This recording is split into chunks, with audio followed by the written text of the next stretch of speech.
봄볕을 느끼며 시작한 산행. 제가 겨울에도 한겨울 아주 추운 한겨울에도 감기가 안 걸렸었는데 이제 봄이 되는 이런 시기에 감기가 좀 걸렸어요. 그래서 감기에 걸려서 감기에 좋은 약초를 지금 보러 가고 있습니다. 그런데 시작부터 뭔가를 발견한 것 같다.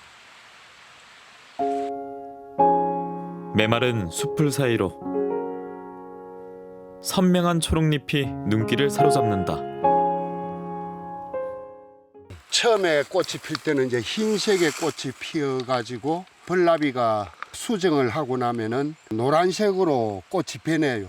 흔하면서도 기관지 계통의 약으로 아주 훌륭한 효과를 발휘하고 그 꽃을 가지고 뭐 꿀차를 만든다든가 또는 덮어서 꽃차를 만든다든가 한겨울에 다른 잎들이 다 낙엽이 되었을 때 지 혼자 싱싱한 잎을 달고 있으니까 굉장히 멀리서도 눈에 띌 정도로 찾기가 쉽습니다.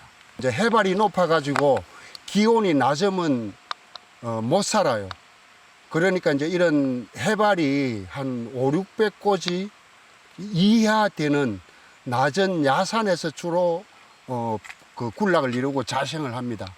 저게 덩굴로 뻗어나가면서 자라니까 덩굴을 잘라서 이제 약으로 쓰는데 한 포기만 있어도 세력, 땅 힘이 좋은 그런 곳에 세력을 뻗치고 사는 그런 애들은 엄청나게 많이 번식을 하기 때문에 쉽게 찾을 수가 있어요.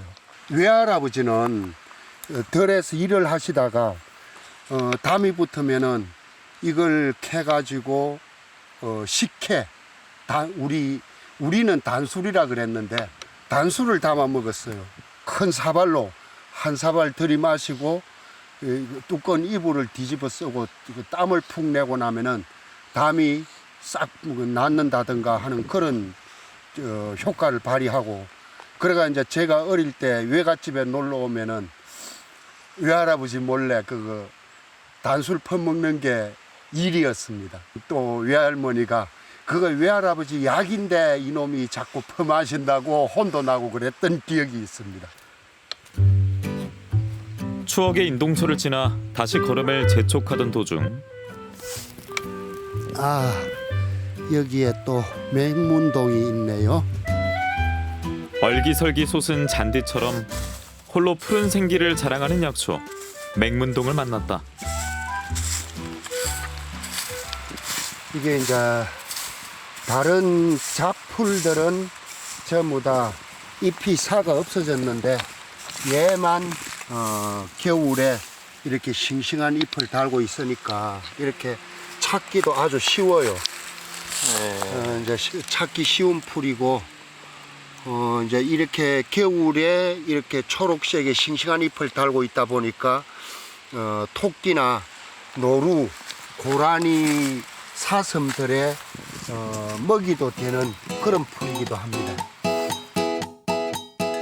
백합과에 속하는 단연초로 연중 상록을 띠며 나지막한 상과들에 분포하는 것이 특징. 하지만 그 진면목은 땅 아래에 있다. 촉촉한 흙을 조심스레 털어내니 땅콩 모양의 자그마한 덩이뿌리가 손 안에 들어온다. 이것이 바로 오늘의 진짜 배기 약초다. 이게 속에 있는 심을 같이 먹으면은 가슴이 벌렁벌렁 뛰고 불안한 정체가 생겨요. 때로는 무엇을 먹는지보다 어떻게 먹는지가 더 중요한 법.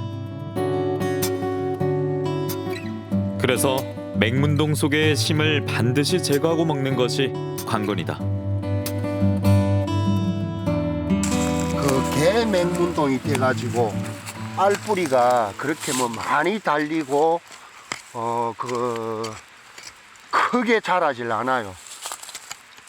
요즘에는 이제 이게 맹문동을 꽃이 겨울에도 싱싱한 잎으로 있고 또 꽃이 피면은 보라색의 아주 이쁜 꽃이 피니까 도심지에서 관상용으로 그렇게도 이용을 많이 합니다.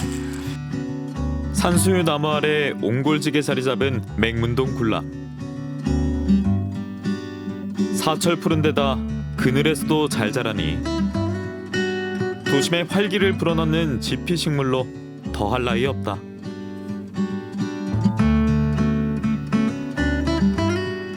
모르는 사람 눈에는 잡초고 아는 사람 눈에는 약초고 그렇게 되는 겁니다. 맹문동을 뿌리를 캐보면은 이 뿌리 끝에 이렇게 알뿌리가 맺혀요.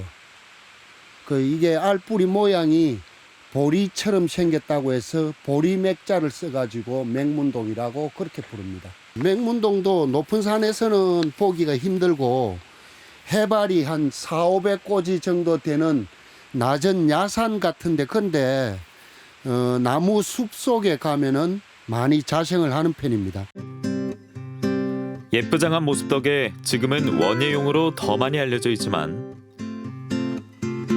오래전부터 맹문동의 본디 역할은 약재였다.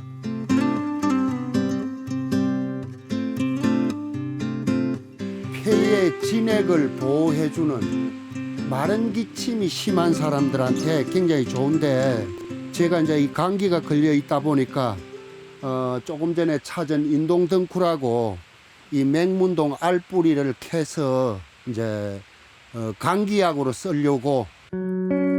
포기 나누기 혹은 열매를 통해서도 쉽게 번식하는 맹문동. 단연생으로 자라요. 이거는 잘 죽지도 않고. 그래가지고 이제 이걸 캐고 난 뒤에 다시 이렇게 흙으로 덮어 놓으면은 이 풀이 죽질 않고 또 살아 있습니다. 딱 필요한 만큼만 얻었다. 땅에 선물을 안고 돌아가는 길.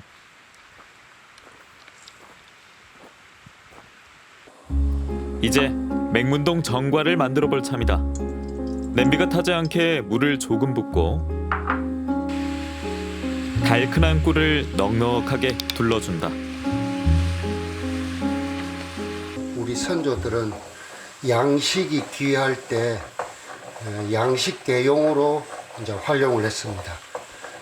이제 양식 대용으로 활용을 하는 방법은 이렇게 정과를 만들어 놓고 먹기도 하고 또 뭐 떡을 만들어 먹는다든가 술을 빚어서 먹는다든가 그렇게 이용을 했어요. 신농본초경에도 보면은 맹문동을 오래 먹으면은 장수한다, 몸이 가벼워진다, 그래서 신선의 음식이다 이렇게 소개가 되어 있습니다.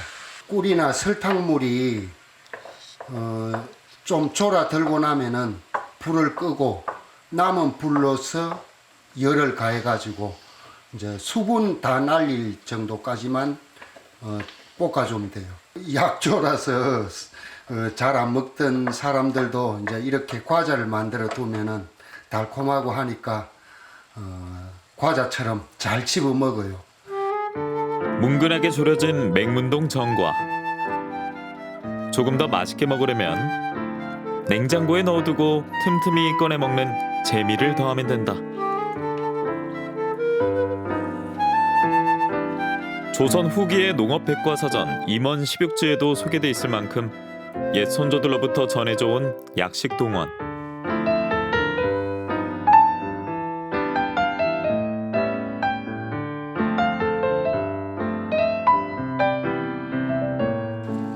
여기에 따끈하게 우려낸 맹문동 차가 마른 목을 달래준다.